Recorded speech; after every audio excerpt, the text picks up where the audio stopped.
old age nickname. This is the $1 Million Staircase. Would anyone like to guess how it got its name? Because in fact cost $1 million. Again, not very creative. And actually the nickname was a bit of shade from the press. The press found out that Albany was spending $1 million on one staircase in their incredibly expensive building, and they're like, you know what they're doing over in Albany? Their $1 million staircase, and we're like, that's fun, we're gonna keep it. So, $1 million staircase. Yeah, my dad was it was designed by trying to H.H. Richardson. Unfortunately, he passed away 2 years into the 14 years it took to build this thing, and so the entire project went to our fifth capital architect, Isaac Carrier, who really loved stone carving. He brought 400 carvers in to work on this thing, and he gave them essentially 2 instructions besides make it beautiful. Instruction number 1, he had a list of about 70 faces that he wanted carved into the staircase to memorialize them. You can already see the first 30 of them up underneath the ley light. Those are the first 30 governors of New York. As we continue down the stairs, you'll find more faces. You'll find presidents and generals and suffragists and abolitionists and anyone and everyone who was important to New York State and America more broadly during the 19th century. Instruction number 2, never do the same thing twice. So look really carefully at every single column, at every single arch, at every single shape, at every single flourish on the banister. You're never going to see a pattern repeated. They had a lot of freedom as to what they could carve into this staircase, and because of that, yeah, that was there were perfect. roughly 100 faces on this staircase that weren't on the list. Let me ask all of you a question. Let's say, hypothetically, you've been hired to be a stone carver for the centerpiece of the Capitol building of the wealthiest and most powerful state in the Union. A lot of people are going to see this, and you don't have a lot of oversight at your job. Whose face are you leaving behind? Your own. Correct. So there's about 100 faces on this staircase who we don't know who they are. We call them the Capital Unknowns. If you see a face without a name anywhere near it, they are a Capital Unknown. And it is our best assumption that they are self-portraits, or they are portraits of people who were important to the stone carvers. Some of them are kind of cartoony, like these 2 little dudes who've been hanging out behind me this whole time. Yeah. Some of them have really good real estate, like they're over somebody very famous. There's just 2 random guys over George Washington down on the 2nd floor. We don't know who they are, they're just there. So keep an eye out for them. Any questions for me? What's like your favorite place of the state capitol? The Senate hallway, which I might take you to later. I think it's the most beautiful. Okay. Yeah. All right. We are headed into the other chamber. We're headed into the assembly chamber next. The exact same rules apply regarding food and drink. There's a bookshelf right outside. We're just going to leave them there. All right? Follow me this way. Please watch this now.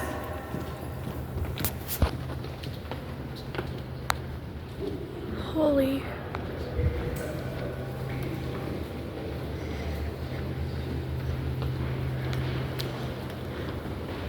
Drink goes here. Or in the garbage. Do me a favor, try to stay on the top level.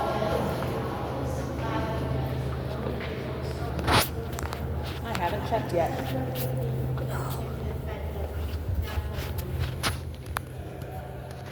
There's stuff going on out there.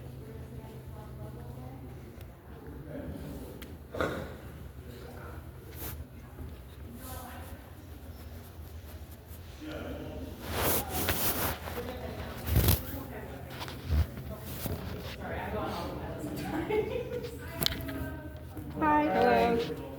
Hi, ladies and gentlemen. Hi. Hi. Gloversville.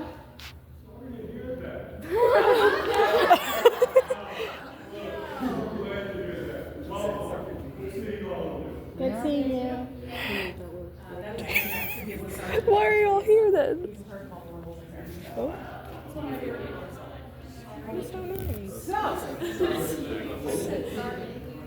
All right, everybody, focus up. So, that is named Wayne Jackson. He's had that job for 45 years. So this is the assembly chamber. This is the largest room in the Capitol. This is where our assembly meets, our 150 assembly members. That number doesn't change according to population, it stays flat. It's in that great big horseshoe facing this way. Just underneath us is the dais where the Speaker of the Assembly, the person with the gavel, presides over everything in this room. In this room, they vote electronically. The place is too big, there's too many of them, and the acoustics aren't nearly as good as in the Senate chamber. So you can see there are big screens on the left and right hand side on the walls. When they are voting, when they are debating, that center screen on both sides will have the name, number, and summary of the bill. The adjacent screens will have the names of all of our assembly members. And when they vote, their vote pops up next to their name. They vote at their desk electronically with buttons for yay, nay, and abstain. So when they vote pops up next to their name. As I mentioned, it's the largest room in the Capitol. Once again, this is the public gallery. We're looking across at another public gallery. Those chairs down in front, down by the front door, those are for invited guests during session. And you can see we've got little like conference tables on the right and the left-hand side, so nobody has to duck into a fireplace. Quiet conversation in this room. I'm too short to see On the everything. left, on that pedestal, you will see one of our original desks from the 1809 Capitol in the Assembly. And all the way over on the right on that pedestal is the original clock from our 1809 Assembly chamber. Yeah, same clock. So up here, this is the public gallery. Just like in the Senate, this is where you come to watch while they are in session. Exact same time, January through June. But this room is always open.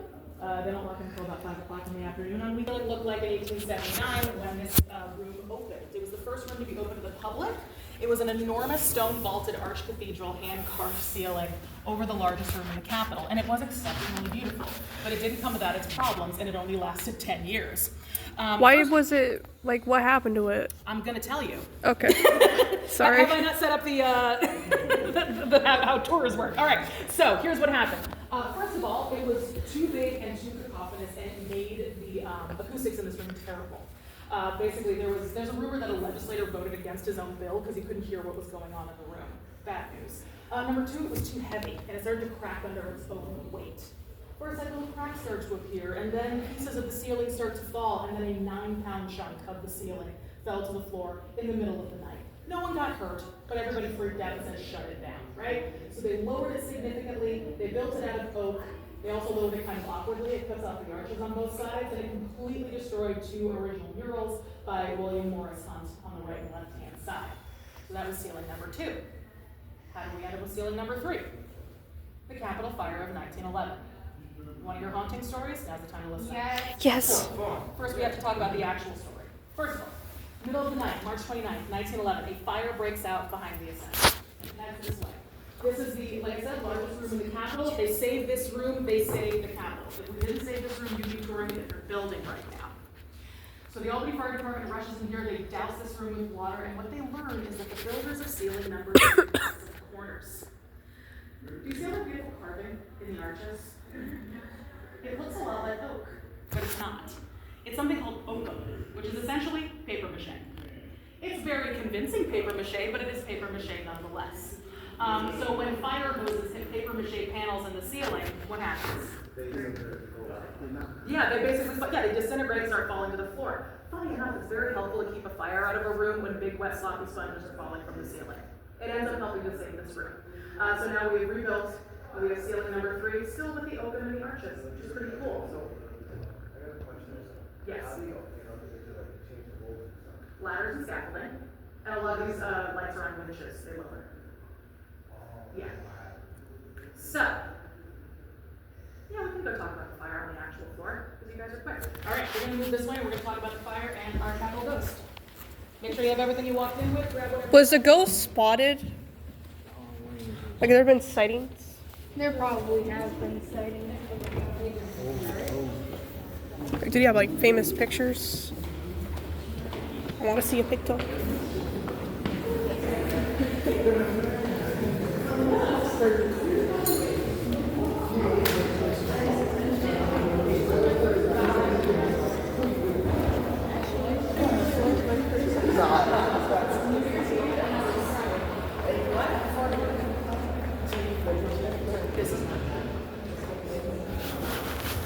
All right, we're gonna head down the $1 million staircase. We're only going down 1 level at this point. If anybody needs an elevator, it's right here. We're headed to the 3rd floor. Otherwise, follow me down the stairs. Please be aware the $1 million staircase doesn't have handrailings, so step carefully and please do not run.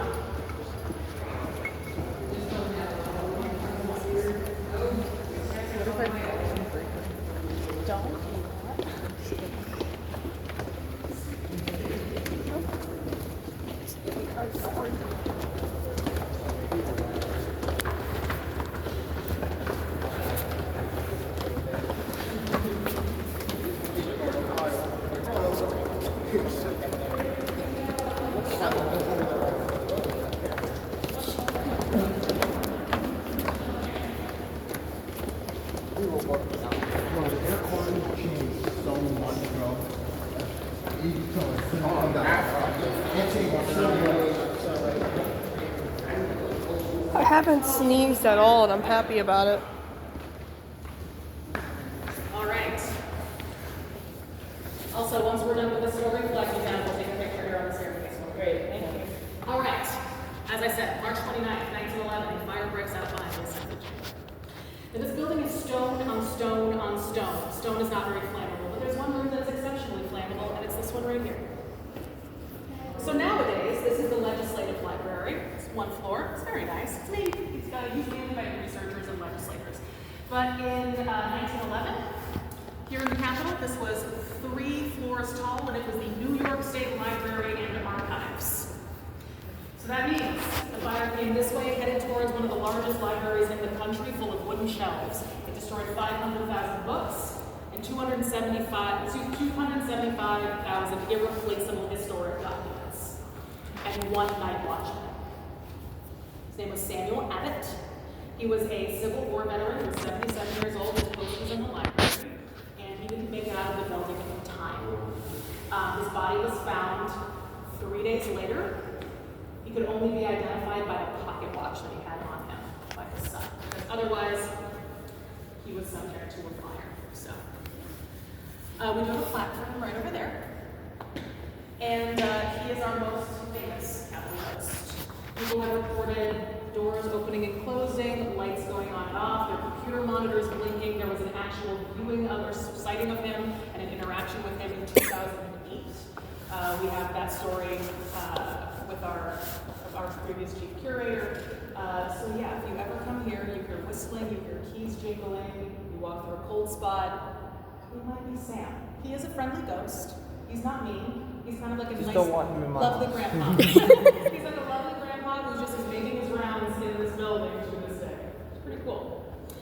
All right. I'm going to point out a couple things, and we'll take a picture and walk you through my favorite part of the Capitol. First, we have some names that got shortened on the $1 Million Staircase, like Broadway star and First Treasury Secretary Alex over here, Alex Hamilton. And then on the other side, you will also see the great abolitionist Fred Douglass. Just Fred. We keep it casual here.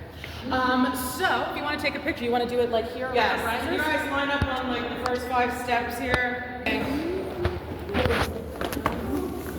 else have one of those? Up here?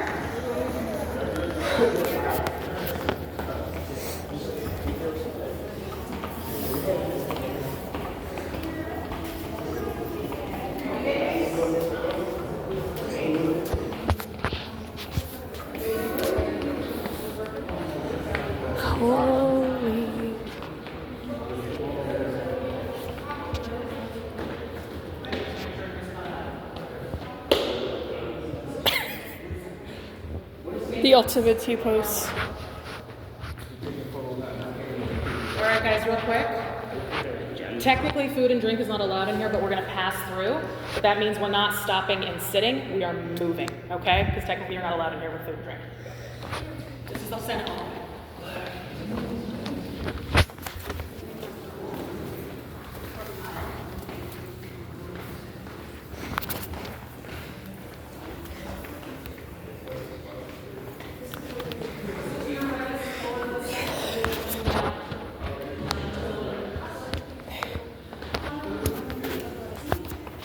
I take a couple of pictures.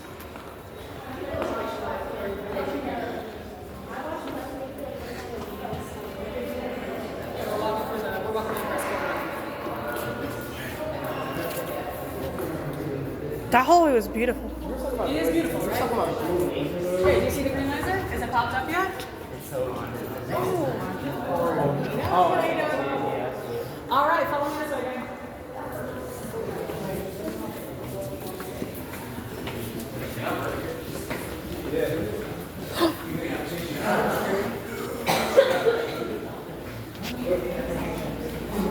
It's actually the news.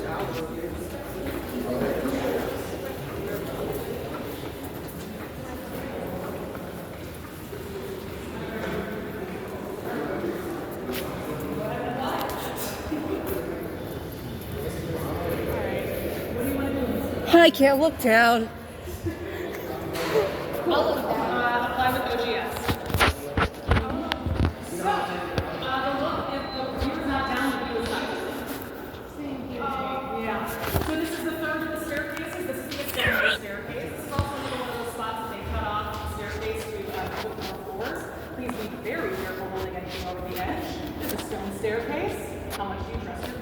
Yeah, my phone ain't gonna survive that fall. My phone definitely ain't survive that fall. Assembly that we're looking down on as well.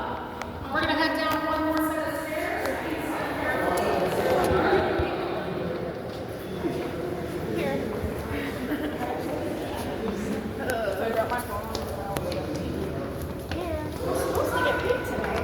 My mom would kill me if I dropped my phone.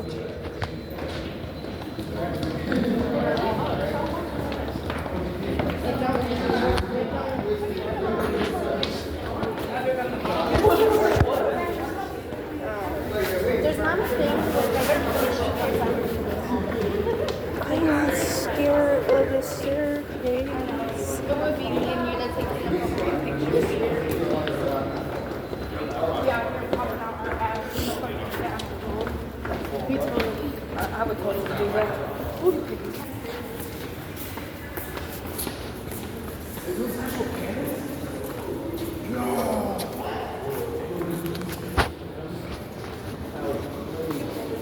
Yeah, sometimes that elevator goes up and down by itself. I remember being told that.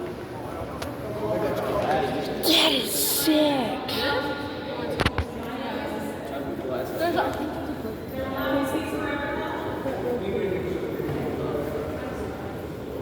Also, this room is super echoey, so assuming we ever Yes. That is cool. Welcome to the governor's reception room. Television service here in the Capitol. If you have a question for the governor or a member of her staff, this is where you put the offices down the hallway. But everybody knows this room is a war room because of the paintings on the ceiling. Depicting war battles in the history of New York State or battles that New York State soldiers have fought in Gettysburg. Now, I mentioned at the top of our tour that this building doesn't have a dome. We're one of 11 state capitals that doesn't have a dome. That's a pretty common feature on state capitals. We were supposed to have a dome. We were supposed to have a 300-foot tall tower right here with a dome on top. Holy crap. Enormous columns went down to hold up the weight of that tower. Oh my After god. the fire, after the structural integrity Look at problems, that. after how overdue and over budget this building was, they decided no tower, no dome, now we're just going to French chateau downtown Albany. So, Dear in the early 20th century, they thought we need more pizzazz at the entrance. Because that is officially the front door of the Capitol right there. It's on the east side of the building. We have not been able to use it for about 10 years because the stairs leading up to it are in dire need of very expensive restoration. They're just not safe to walk on right now. That's why they're roped off. But in the early 1900s, they're like, hey, let's do something at the entrance. Let's build a rotunda. So they decided to come here to the second floor, knock out the floor, right here in a great big circle, where the tower is supposed to be, so that folks could come in and look down on the first floor, or enter on the first floor, walk through a hallway lined with historic battle flags, and stand there on the first floor and look up to see the spirit of New York and New York State history. Aces. Sounds great. We get an artist named William DeLethbridge Dodge who paints these in New York City, and then they are installed here. And then it's time for phase 2. It's time to knock out the floors. Unfortunately, the year that that was supposed to happen was 1929, the year of the stock market crash, and the beginning of the Great Depression.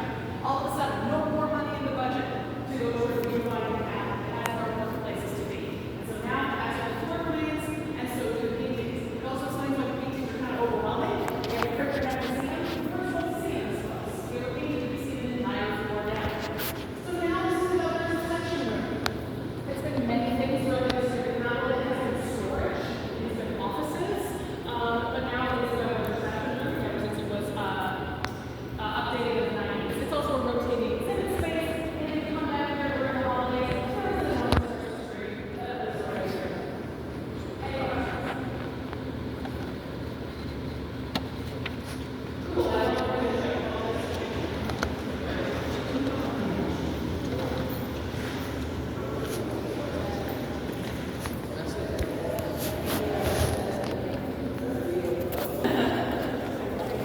Oh yeah, you know, I work in water reception.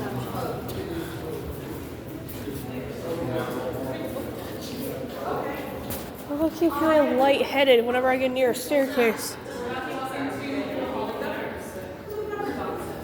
not labeled, and she's not here.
governor's ceremonial office. This was built to be the governor's office, and it was used by Governors Corning and Cleveland until they decided it was too big and also too exposed to the public. There are like photos of Governor Cleveland coming in here and being like chased by autograph seekers, so didn't do that. So they've since moved the governor's office. It's over there somewhere, as far as I know. They've never told me. But this is now the governor's ceremonial office. As you can see, it is used for press conferences. It is used for bill signings. It's used for important meetings. If you've ever seen the governor of New York speaking on television, it has probably been from this room. I never know how this room is going to be set up when I walk in here. It's always something a little different. This was designed by H.H. Richardson. It's full of beautiful mahogany. These are gold embossed leather walls up above the mahogany. And then the gold on the trim all the way around. This beautiful fireplace, which of course, again, has not seen a stick of firewood. I do like to point out a couple of things in here. One, the original desk, that absolute unit over in the corner that nobody uses. It's just there. And then the sort of two hidden doorways. One is to the left of the fireplace. It's not as hidden, but that is the private entrance for the governor. So they don't have to muscle through, a whole bunch of photographers and reporters back here. The other one is back here on this wall. This is the little knob sticking out. That's a much more hidden door. That leads to a private elevator that was created out of a dumbwaiter for Governor Franklin Delano Roosevelt, because he was a wheelchair user. He had polio. So that was his way of getting up from the first floor up here without being seen on the public elevator, because he didn't like people seeing him in his wheelchair. Any questions? Cool, follow me back out into the hallway.